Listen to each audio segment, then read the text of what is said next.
Hi guys, welcome back to another of my 12 days of Christmas woodworking tips, and today I show you how to make this really simple jig for the planer for making bevels and chamfers. This is just made out of 4 pieces, all from the off-cut pile.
So that's the piece that we ran through. First of all, I made a slope on it, a chamfer on it. This is how my dad and I made all the sills in our little woodworking business when we made windows and doors.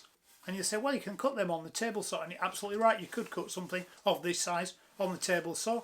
This is safer, but by doing it on there, you can actually do really wide sections. With this jig alone, you could make something about 8" wide. You couldn't cut that on the table saw.